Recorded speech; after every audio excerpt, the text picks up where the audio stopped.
disampaikan oleh Bu Nani.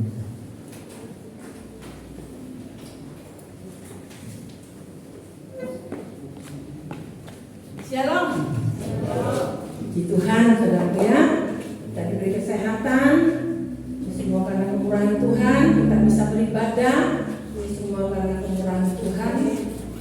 Sehingga kami semua bisa memuji, misalkan nama Tuhan ya.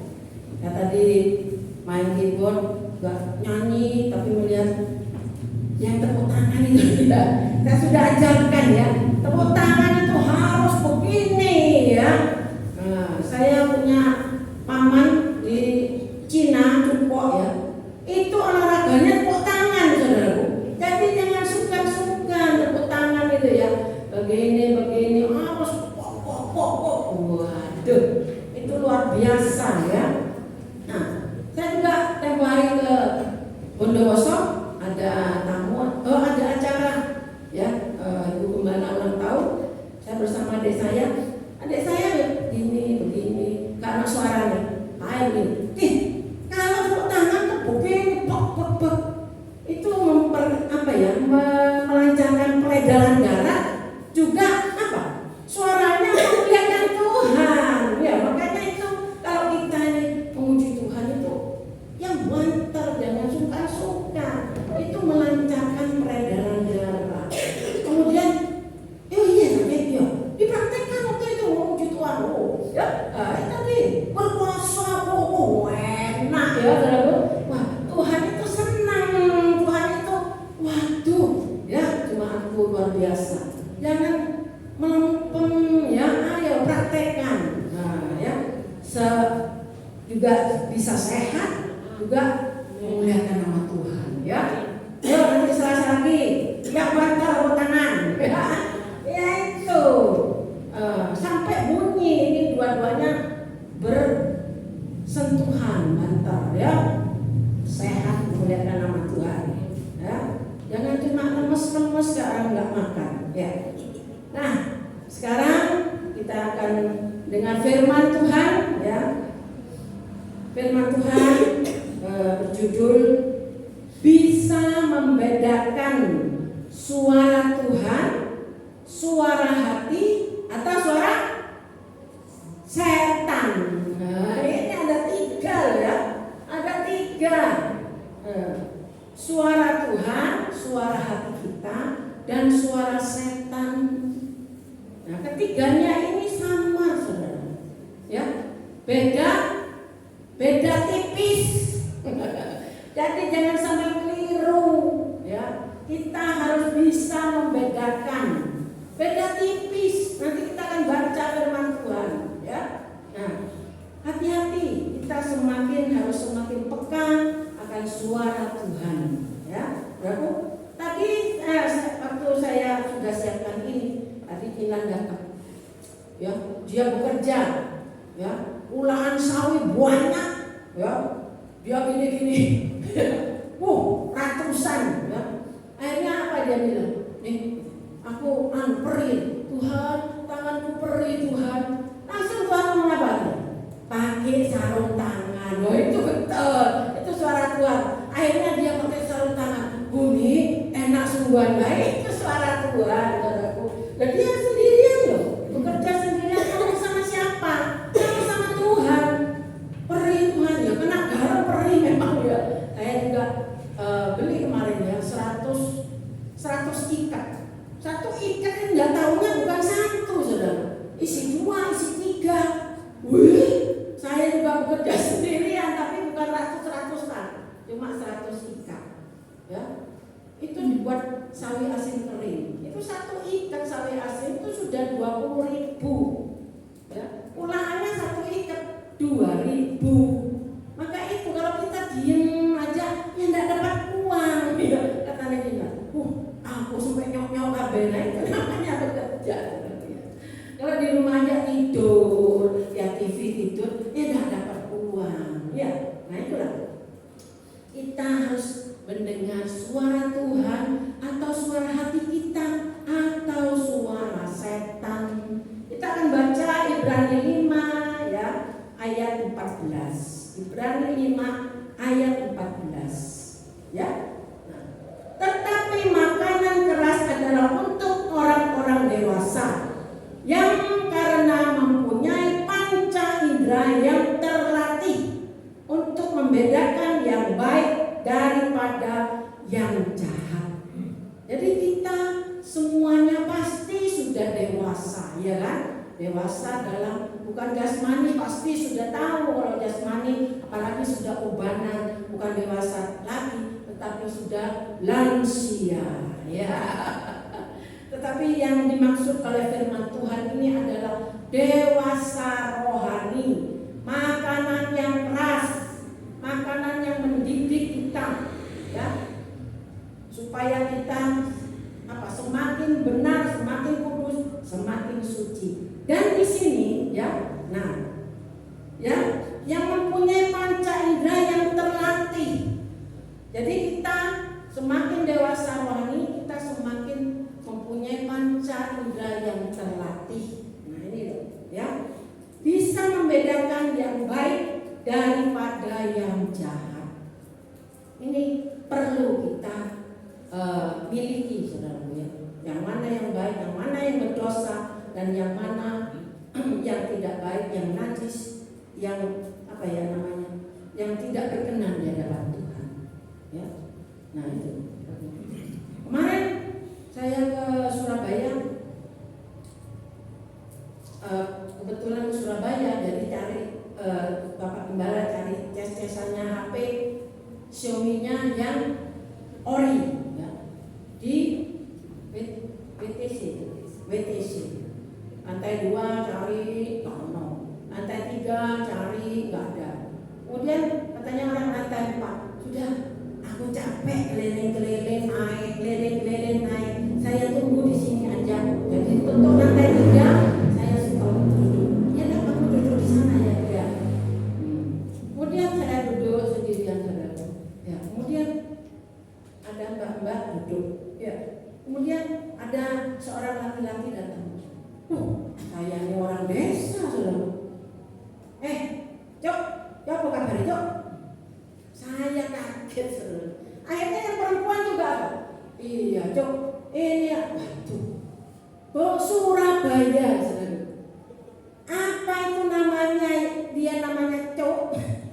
Saya kemudian suami saya datang. Lama, saudara.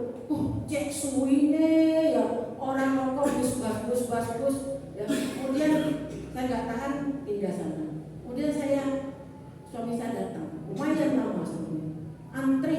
Akhirnya, itu apa sih? Orang kok dipanggil cok. Yang satunya manggil cok enak, nggak taunya apa? Yo, apa ya, bahasa kotor ya kan? Apa artinya ya? Cok itu apa artinya? Nah itu, kurang ajar ya. Nah itulah, kok enak dipanggil cok itu. Katanya suami saya juga bilang, ada namanya nasi goreng jandok ya.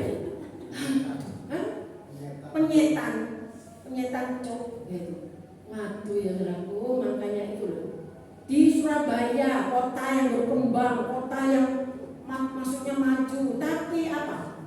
Orangnya tambah bobrok, orangnya nggak maju, malah tambah di hadapan Tuhan tidak berkenan di hadapan Tuhan.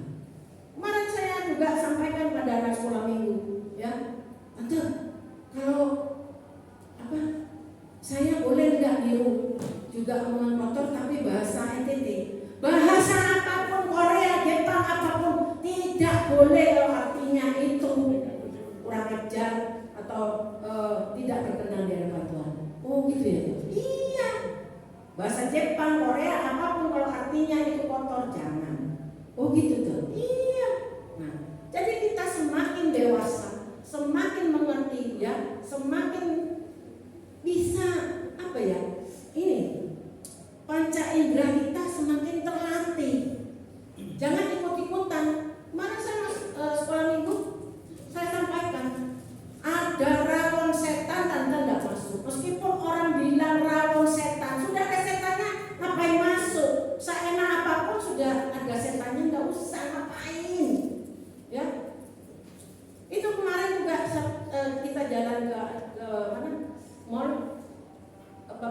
ini loh, ini penyetan cowok. Aduh, wes saya ndak mau masuk. Sudah, pokoknya yang ngawur-ngawur, yang memang duniawi itu rame. Rawan setan sampai buka jam 3 subuh katanya ya. Sudahlah, ndak usah kita menghindar semuanya. Gitu loh. Ngapain? Katanya anak sekolah minggu, buat sendiri rawan enak ke, itu bagus. Enak ke, ya bagus. Anak sekolah minggu sudah ngerti, ya itulah. Jadi kita benar-benar peka, ya. Pokoknya jangan ikut-ikutan, ngomong apa jangan ikut-ikutan. Itulah. Jadi kita semakin berkenan di hadapan Tuhan, semakin kudus, semakin suci, sehingga kita bisa membedakan mana suara Tuhan, mana suara setan. Itu. Kita buka di dalam 1 Samuel 28. 1 Samuel 28. Ini contoh nyata saudara ya.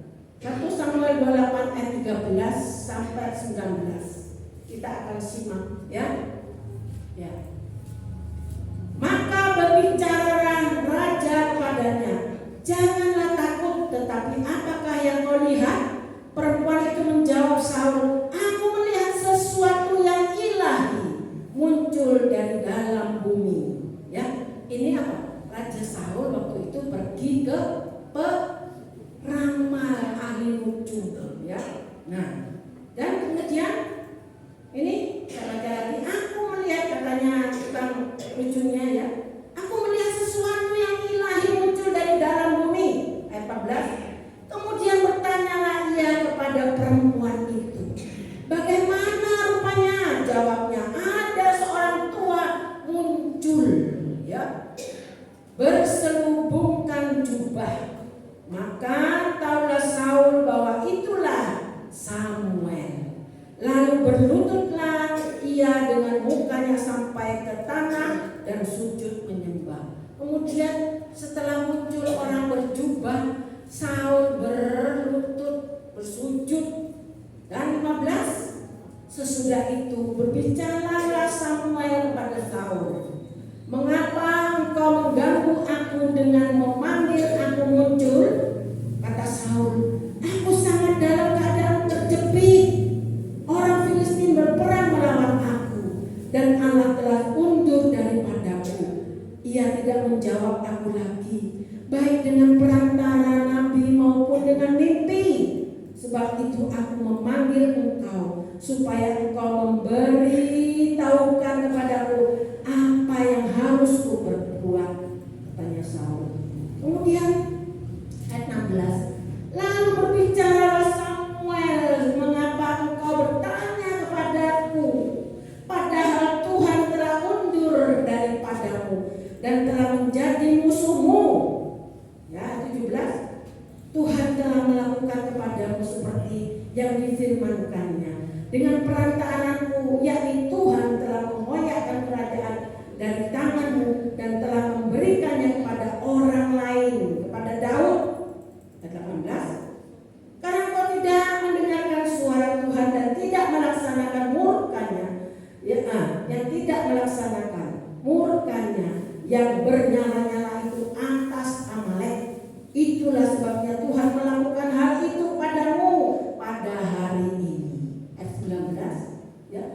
Juga orang Israel bersama-sama dengan engkau akan diserahkan ke dalam tangan orang Filistin, dan besok engkau serta anakmu sudah ada bersama-sama dengan daku.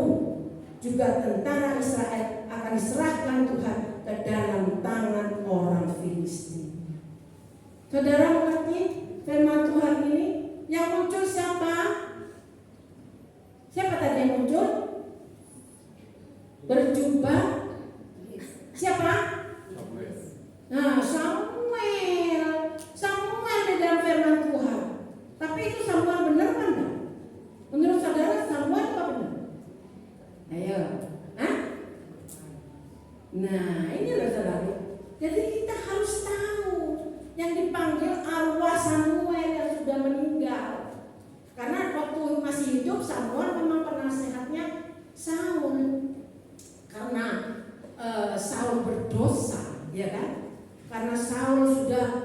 dosa sangat Tuhan tidak suka lagi. Dan roh Tuhan yang ada pada Saul sudah pergi. Akhirnya waktu kecepet, Saul masih ingin mendengar nasihat dari Samuel. Akhirnya yang dipanggil Samuel. Samuel muncul. Nah, tetapi itu saudara tahu, itu Samuel sungguh kan? Bukan. Jadi kita harus benar-benar ingat seperti Samuel sungguhan ya. Nah, tetapi ayat 19 itu dikatakan, ya. Nah, dan besok engkau serta anak-anakmu sudah ada bersama dengan daku. Ayo, besok Saul akan mati bersama anak-anaknya. Dan dikatakan di sini bersama dengan daku. Berarti siapa? Masuk mana? Ayo.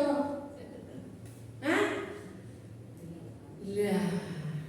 Jadi kita harus tahu baca firman Tuhan. Ini iblis setan.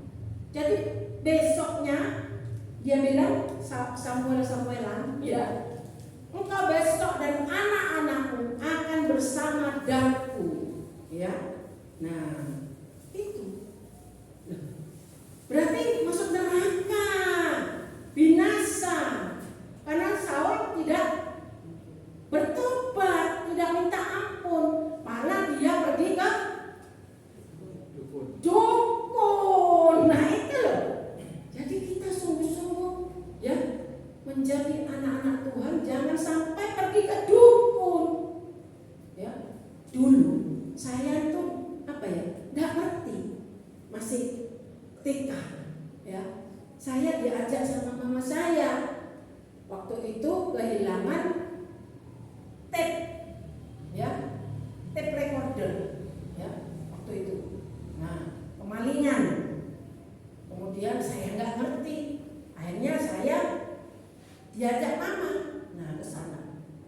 Dukun. Saya waktu itu ingat di sungai, ya, sungai masih ingat, suruh raut di sana. Nah, kemudian masuklah ke rumahnya Mbah Dukun. Ini masih ingat sekarang, padahal saya masih kecil. Kemudian di sini kukunya dikasih hitam-hitam, ya nggak tahu apa. Akhirnya saya suruh lihat, lihat ada merah-merah, tapi saya nggak tahu, kurang jelas. Kenapa katanya dukunnya? Anak elu gigine ada si ompong, jadi kurang jelas. Jadi bawalah sudi, ya. Padahal sudi pas tahu, nah itu loh. Tahu itu siapa yang mencuri, itu ada di kuku ini, saudaraku. Itu gambar rumah saya tuh ada di kuku saya. Ya. Itulah. Bertanya kepada setan, ya, bertanya kepada setan. Akhirnya tahu, yaitu temannya Rofa, temannya papanya Sudi, ya, yang nolong. Nah itu. Tetapi kita sebagai anak-anak Tuhan, kita tidak boleh bertanya kepada arwah setan, ya. Orang bilang arwah, padahal yang mati, yang sudah mati itu sudah masuk neraka atau masuk surga. Tetapi yang menjelma itu siapa? Setan. Setan bisa menjelma seperti siapapun. Ya, karena iblis itu memang lihai, pandai sekali. Ya, jadi jangan sampai kita terkecoh. Suara Tuhan, suara setan, itu kan mirip toh? Itu semua mirip kan? Tadi baca di rumah, hampir sama ngeplek. Ya, seperti baik, tetapi itu setan iblis. Jadi jangan sampai kita bertanya kepada setan sampai ke dukun. Ya, toh? Bisa enggak setan memberitahu? Bisa. Setan memberikan kekayaan, bisa, tapi semua pakai tumbal. Gak bisa setan itu memberikannya dengan gratis, nggak bisa. Kita akan baca Yesaya 8 ayat 19. Yesaya 8 ayat 19. Ya. Dan apabila orang berkata kepadamu, mintalah petunjuk kepada arwah dan roh-roh peramal yang berbisik-bisik dan komat kami, maka jawablah, bukanlah suatu bangsa patut meminta petunjuk pada Allahnya, atau haruskah mereka meminta petunjuk pada orang-orang mati bagi orang-orang hidup? Ya, nah ini ayat 30. Carilah pengajaran dan kesaksian. Siapa yang tidak berbicara sesuai dengan perkataan itu, maka ya baginya tidak terbit fajar. Dikutuk sama Tuhan. Ya, waktu itu ya dikutuk orang-orang yang meminta ya petunjuk pada arwah, ya kepada arwah atau roh-roh yang lain. Itu sudah dikutuk. Dia tidak akan, baginya tidak terbit fajar. Berarti apa kalau tidak terbit fajar? Sudah lihat matahari terbit, mati. Jadi kalau kita sudah pernah, kita harus minta ampun. Jangan enak-enakan, jangan apa ya, enggak apa-apa, itu wajar. Tapi sebagai anak-anak Tuhan, kita harus minta ampun, bertobat sungguh-sungguh. Sebab apa? Setan iblis itu terus mengejar kita, karena sudah cawe-cawe padanya, cawe-cawe, ya sudah mengajaknya. Ya itu saudara. Jadi kita harus berhati-hati, jangan sampai kita masuk dalam percaya seperti ini. Memang ada orang bilang ya, kalau orang kotor, masih percaya sama dukun zaman sekarang loh. Saudara percaya? Hah? Loh masih ada loh. Ya percaya, kuasa setan percaya, tetap ada. Jangan main-main, tetap ada. Kuasa setan tetap ada. Ya. Tuhan bisa berbicara. Tuhan kita, Tuhan Yesus Kristus yang hidup bisa berbicara? Loh bisa. Loh kenapa kita masih minta petunjuk? Ya, ke dukun. Emangnya Tuhan kita mati? Emangnya Tuhan kita tidak mendengar doa kita? Ya, itu. Setan bisa berbicara, setan bisa menjawab, Tuhan juga bisa menjawab. Loh, masa Tuhan kalah dengan setan? Loh, bagaimana dengan persekutuan kita dengan Tuhan? Kalau kita sungguh-sungguh lekat dengan Tuhan, Tuhan itu senantiasa berbicara, menuntun kita. Itu saudara. Suatu hari Tuhan ngomong, kamu meremehkan aku, kamu tidak menghargai aku. Saya bingung saudara, kenapa ya?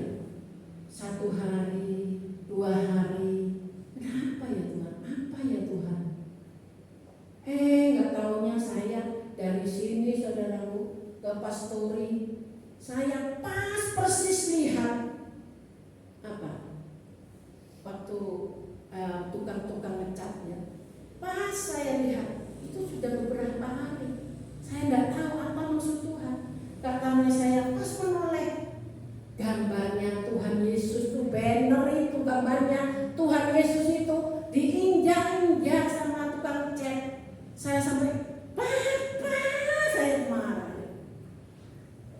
Kenapa banner itu dipakai bikin lemeh cat? Loh, gambarnya Tuhan Yesus. Mulai sekarang jangan pakai gambarnya Tuhan injak-injak di layar. Memang banner itu gampang digunting ya, nggak masalah. Sepikiran kita nggak masalah. Banyak orang pakai koran. Akhirnya besok bukannya kerja semua ganti. Ini loh saudara. Ya. Tuhan Yesus itu sungguh hidup, sungguh berkuasa. Dia bisa berbicara. Bagaimana kita menghargai? Ayo coba saudaraku. Nah, Lina di rumah, ya mungkin ngecat apa? Fotonya Hendrik dipindah-indah, dibikin lemek ngecat. Gak marah Hendrik marah. Apalagi Tuhan kita yang hidup, yang berkuasa. Saya nggak ngerti, nggak taunya aja Tuhan ampuni saya, ampuni. Mulai besok dan kemarin ke Savana ya. Nah, pakai banner. Navara pakai banner. Lihat bannernya dulu, lihat. Ya, enggak ada gambarnya Tuhan Yesus. Bagus. Ya. Nah itu, mungkin saudara tanggalan-tanggalan yang sudah lama gambarnya Tuhan Yesus dibuat bungkus kacang apa. Saya di sini bisa simpan. Saya mau kasih plastik, saya akan jejer di belakang kolam untuk anak-anak sekolah minggu. Saya kasih di solasi ya. Nah itu loh saudara. Bagaimana kita menghargai Tuhan Yesus sampai gambarnya, fotonya Tuhan berbicara. Saya mau pulang, gak pernah saya kontrol keran. Yang pulang, lihat kerannya. Bos, lihat kerannya. Saya ke sana. Apa sih Ma? Kamu sudah mau pulang. Saya lihat, gak taunya sungguh ada yang pakai keran nggak ditutup. Terus setiap pulang itu ada aja. Besok kemarin Selasa sudah ditutup Pak. Sudah di sini. Kok buka? Sudah, mobilnya sudah keluar. Buka. Jegrek, nggak dikunci. Bilang sudah. Tuhan itu luar biasa. Tetapi bagaimana kita bisa mendengar suara Tuhan? Ya kita banyak menyembah Tuhan, memuji Tuhan, dekat dengan Tuhan. Itu selalu. Jaga toko yang memuji Tuhan, menyembah Tuhan. Bukan pagi doa 1 jam terus bless berjam. Akhirnya apa? Setan masuk. Kemudian moro marah-marah. Moro tingkahnya enggak beres. Moro enggak ada asap, marah-marah. Itu masalah setan, saudara. Jadi apa ya? Kita selalu diisi pikiran hati kita dengan menyembah Tuhan. Ada orang bermoro marah. Ada? Iya. Itu loh. Apa itu namanya? Orang kayak seneng tanye-tanen. Nah orang ngomong tuh tanye-tanen. Nah itu loh. Nah sekarang bagaimana? Pagi-pagi menyembah doa 1 jam, kemudian bless keluar seperti orang keluar kandang, sudah bebas. Ya. Akhirnya itu bisa masuk setan, namanya nyetan. Sungguh loh saudara.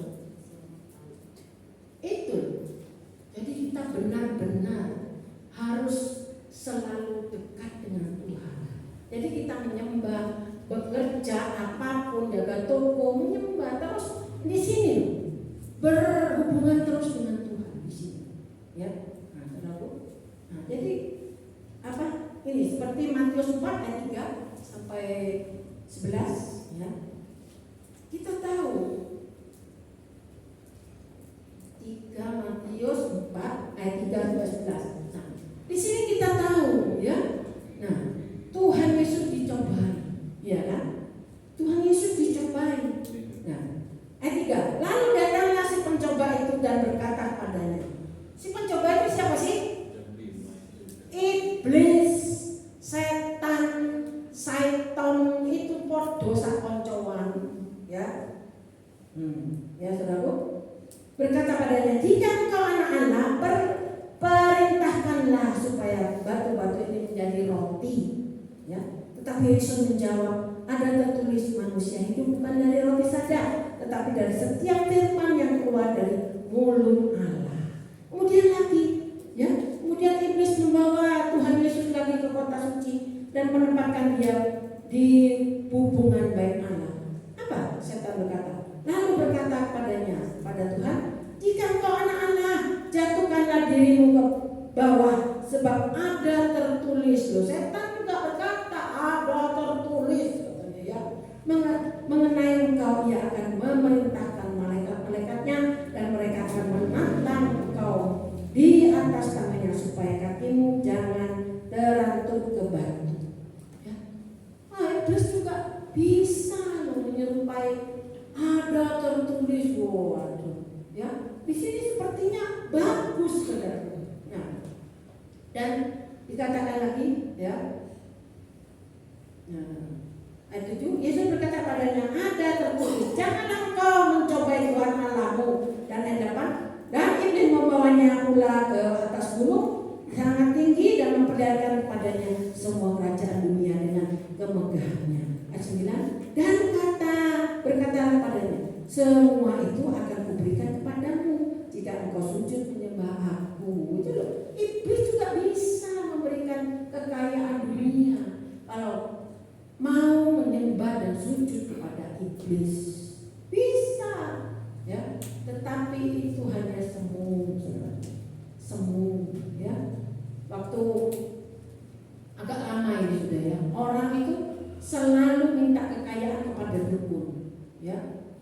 Dan terakhir waktu dia menyetir mobil setelah pulang dari dukun, tetapi sebelumnya berangkat, ya, anaknya bilang, "Pak, jangan pergi, Pak, jangan pergi." Papanya terus pergi. Ya memang kaya, saudara, tapi kekayaannya hanya semu sementara. Itu adalah tipu muslihat iblis. Akhirnya pulangnya dari dukun, kabarnya apa, saudara? Mobilnya masuk dalam truk esok seorang orang ini. Iblis itu bisa memberikan apa saja, tetapi dia meminta nyawa. Tidak anaknya, tidak dirinya sendiri. Itulah setan iblis. Ya. Jadi jangan sampai kita salah. Nah, ya, kadang sering kali, ya, di televisi ada kabar, ya, membunuh orang. Loh, kenapa kamu membunuh? Saya apa? Dengar suara. Saya dengar suara suruh bunuh. Ya jelas suara setan, saudara. Suara iblis. Dan waktu kita mengalami masalah, ya, saya doa di sini, saudara. Saya doa di sini hampir 1 jam. Kemudian saya keluar di pintu ini, ya, ada suara, lebih baik melayani Tuhan daripada melayani Agus. Saya kaget. Kemudian saya masuk, saya berbaring, Priska mandi, ya. Ma, buka. Padahal mandinya belum selesai. Apa Pris? Lebih baik melayani Tuhan daripada melayani Agus. Bisa sama. Suaranya saya dapat, Priska dapat. Ayo, saya iya. Lebih baik melayani Tuhan. Sepertinya rohani, ya kan? Sepertinya rohani. Tetapi saya itu juga percaya karena itu audible suaranya. Ya kan? Kalau melayani Tuhan lebih baik daripada melayani Agus, berarti apa? Berarti apa? Bisa. Nah, boleh nggak bisa? Mama kan hamba Tuhan. Ya boleh, tapi nggak boleh nikah lagi. Nah itu yang berat, ya kan? Boleh, nggak boleh nikah lagi. Itu firman Tuhan.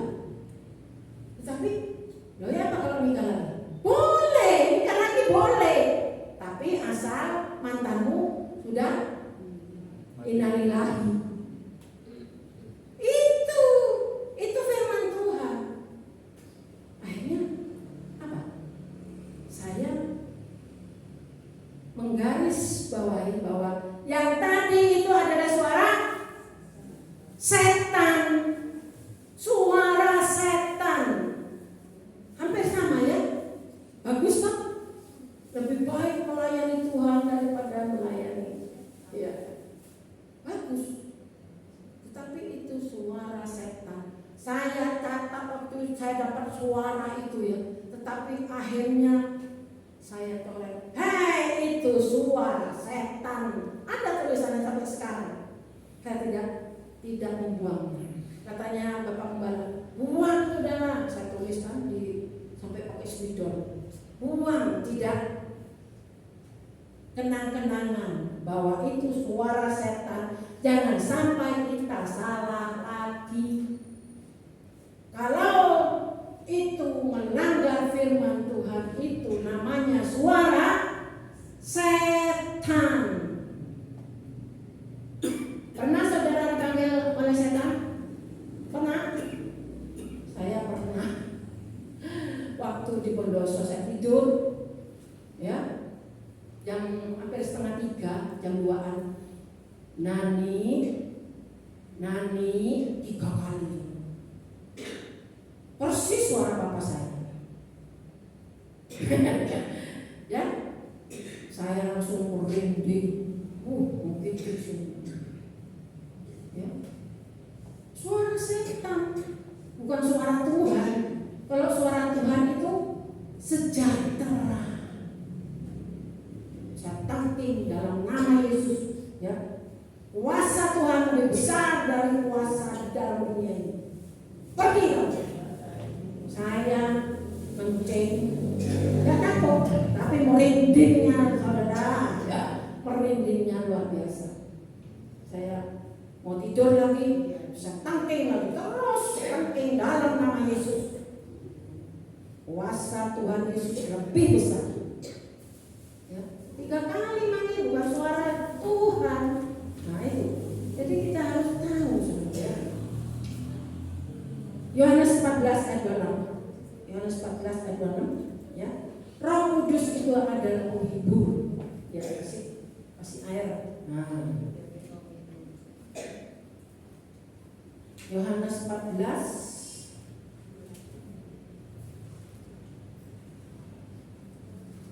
ayat 26. Tetapi penghibur yaitu Roh Kudus yang akan diutus oleh Bapa dalam namaku, yaitu nama Tuhan Yesus, dialah yang akan mengajar segala sesuatu kepada kita dan akan mengingatkan kita akan semua yang telah Tuhan katakan. Nah ini, kegunaannya Roh Kudus yang ada di dalam hidup kita, yaitu menghibur, menuntun kita kepada kebenaran dan mengingatkan setiap perkataan Tuhan Yesus. Ya. Jadi kalau Roh Kudus ada di dalam hidup kita, di dalam diri kita, itu Tuhan, Roh Kudus itu selalu mengingatkan setiap firman Tuhan. Saya kadang diam-diam selalu diingatkan firman Tuhan, ayatnya, yang kata-katanya sering. Itu suara Roh Kudus. Tetapi kalau kita ya berdosa, ya kita selalu melanggar firman Tuhan, kita hidup tidak benar, Roh Kudus tidak akan tinggal di dalam kita.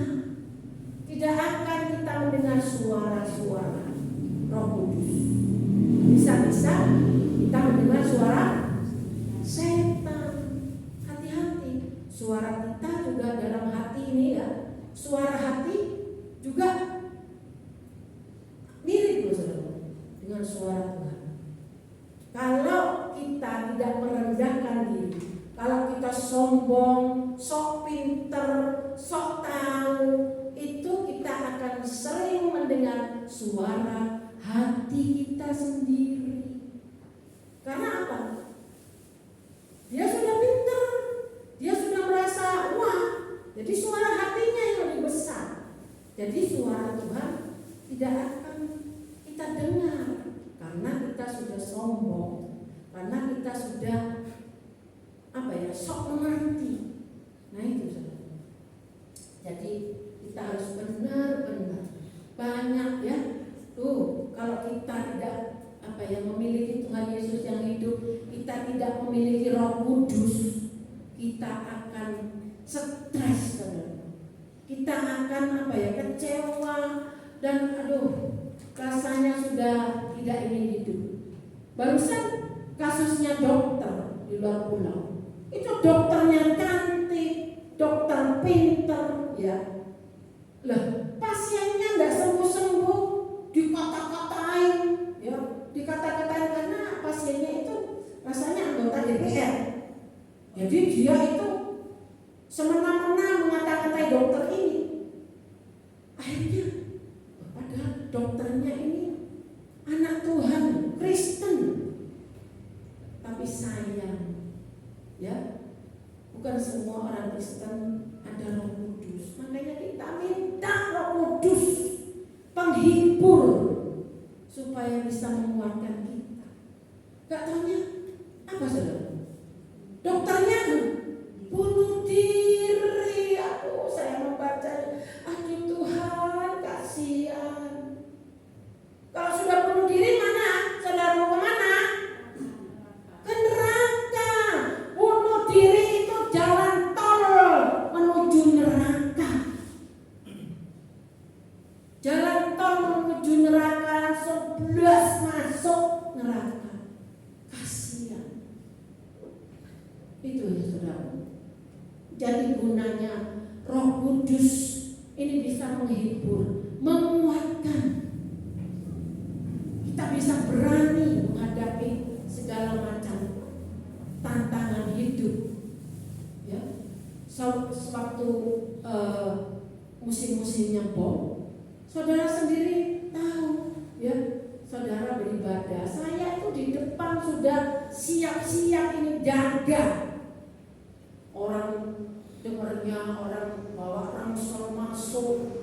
Ini karena Roh Kudus saya bisa berani, saudara, berani. Sungguh nyata. Tapi saya waktu dia mikir-mikir, saya takut juga, saudara. Ayo, kalau enggak Roh Kudus itu, kalau enggak Roh Kudus yang memberikan keberanian, sungguh, saudara, dipikir-pikir secara manusia, ya. Bayangkan orang bawa ransel kemudian berdot, boom, matilah.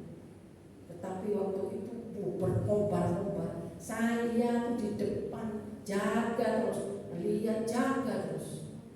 Berani saya, bisa berani. Kenapa? Roh Kudus. Maka itu, jangan disepelekan Roh Kudus ini yang luar biasa. Kita dalam keadaan susah yang menghibur Roh Kudus. Kita jalan buntu, Roh Kudus yang pimpin. Iya, Roh Kudus itu luar biasa. Saya nggak pernah dapat itu ayat. Saya kok perjamuan suci dapat ayat, diberkatilah adonanmu, bakulmu. Saya langsung bertindak, saudara. Bertindak. Saya jual bakcang, luaris, saudara. Lah iya toh. Sekarang bakulmu, adonanmu ya apa? Nah saya adon ini. Sampai orang-orang bilang, oh enak nih. Kemudian situ pondok apa ya? Kecil saudara, kecil 27. Saya besar 3 on 27.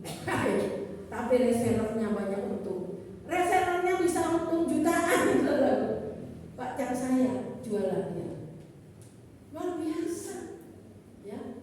Nah, kalau kita sungguh-sungguh erat dengan Tuhan, sungguh luar biasa, ya. Karena pokoknya kita harus ngetes itu suara hati, suara Tuhan atau suara setan. Ya, kita sudah ada firman Tuhan. Makanya itu kalau kita tidak pernah baca Alkitab, nah itulah, ya, bahayanya. Karena apa? Firman Tuhan itu, ya ini, firman Tuhan ini, Tuhan ya ini pribadi Tuhan Yesus. Kita baca ayat yang terakhir, Yohanes 1 ayat 14. Yohanes 1 ayat 14. Ya. Firman itu telah menjadi manusia dan diam di antara kita, dan kita telah melihat kemuliaannya, yaitu kemuliaan yang diberikan kepadanya sebagai anak tunggal Bapa, penuh kasih karunia dan kebenaran.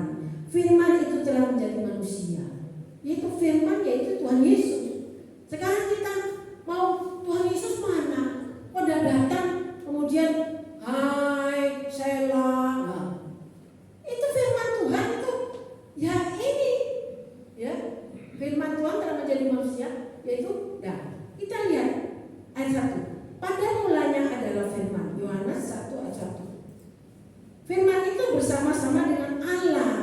Dan firman itu adalah Allah. Nah itu loh saudara ya. Jadi kita jangan cari Tuhan pas datengin kita. Oh kita yang mati ya. Karena Tuhan itu kudus ya. Mungkin ada orang-orang yang waktu sembahyang atau apa didatangi, itu cuma apa ya saudaraku, penampakan. Kalau kita terus mau megang, mau peluk, Musa aja itu sampai mukanya sampai seperti api ya saudara, bertemu dengan Tuhan. Nah, jadi kita harus baca firman Tuhan, apa yang Tuhan kehendaki. Jadi jangan sampai kita jadi orang Kristen, anak Tuhan, tapi tidak pernah baca firman Tuhan.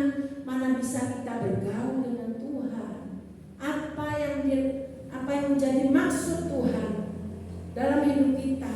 Masa kita nggak tahu baca firman? Sebab firman itu apa? Bersama-sama dengan Allah, dan firman itu ada Allah. Ya, jadi kita harus baca firman Tuhan, Alkitab, ya, saudaraku. Nah, waktu 2 minggu yang lalu, saya sudah buat bakpao pesanan, ya. Kemudian padang, untung saya sudah blender padang.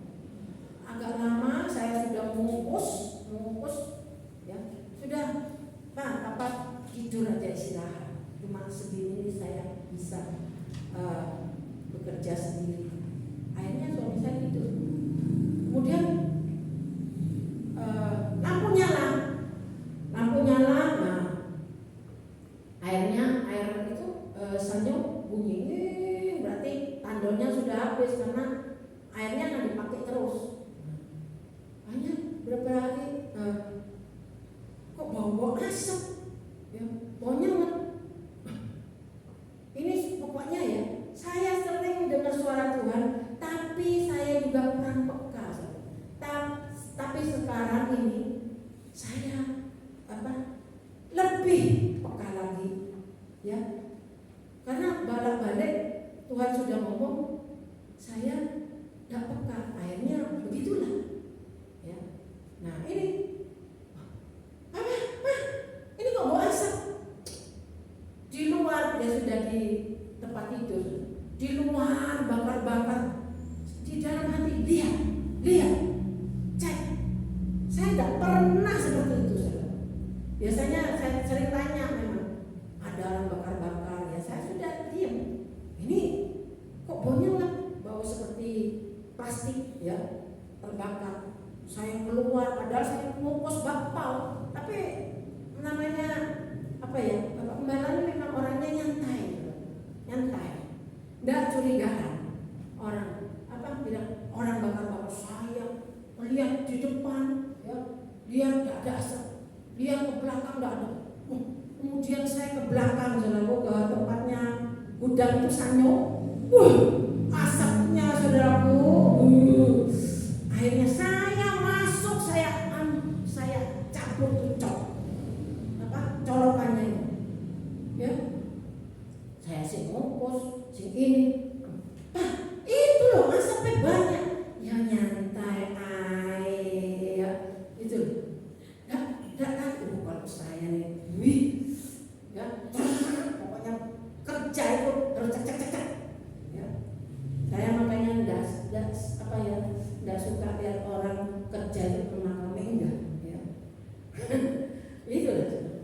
Itu bahkan 250 itu kerjain sendiri, ya. Bungkus itu berapa jam? Gak bisa, lemak-lemek gak bisa, ya. Itu. Jadi ini, ayo bangun, itu asapnya banyak, ya. Luar biasa. Tuhan Yesus sungguh hidup. Roh Kudus itu yang berbicara, cari. Biasanya saya tidak pernah nyari, ya. Sudah bungkus, sudah kesana, nggak tahu, jamnya sudah lewat, sudah manual, itulah. Jadi kita harus belajar peka mendengar suara Tuhan, suara Roh Kudus, ya. Dalam kondisi apapun tanya Tuhan, kenapa Tuhan? Kok saya begini? Kenapa Tuhan saya begitu? Ya, harus, karena Tuhan kita itu Tuhan yang hidup. Jangan tanya kepada dukun, peramal, setan. Bisa menjawab, bisa, tetapi kita binasa. Betul, ya. Mari kita lihat bagaimana hidup kita, ya. Kalau saudara sudah pernah pergi ke dukun kemana, itu berarti saudara sudah berteman. Kalau tidak dipatahkan, kalau kita tidak bertobat sungguh-sungguh, kita patahkan, itu masih tetap, saudara.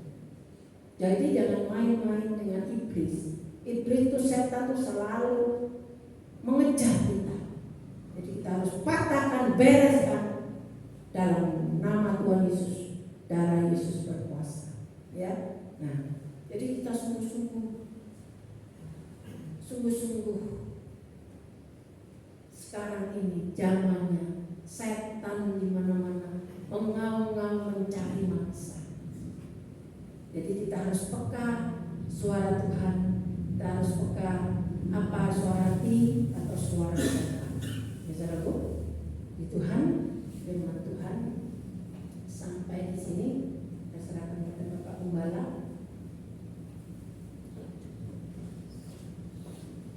Biarlah kita semakin benar, semakin kudus, semakin suci menghadapi kedatangan Tuhan yang kedua.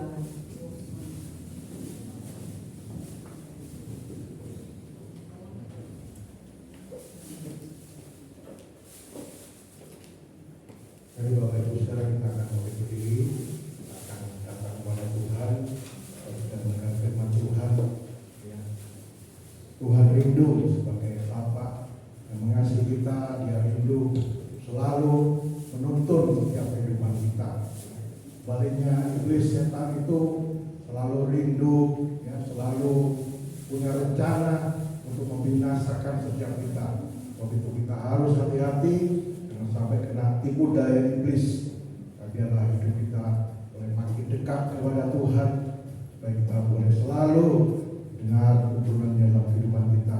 Ya, Roh Kudus yang diberikan dalam hidup kita sebagai penolong, menghibur, menuntun langkah-langkah hidup kita sehingga kita tidak tersesat, tapi kita boleh mengalami rencana Tuhan, janji-janji Tuhan dalam setiap kehidupan kita. Mari kita akan berikan pujian Roh Allah yang hidup penuh.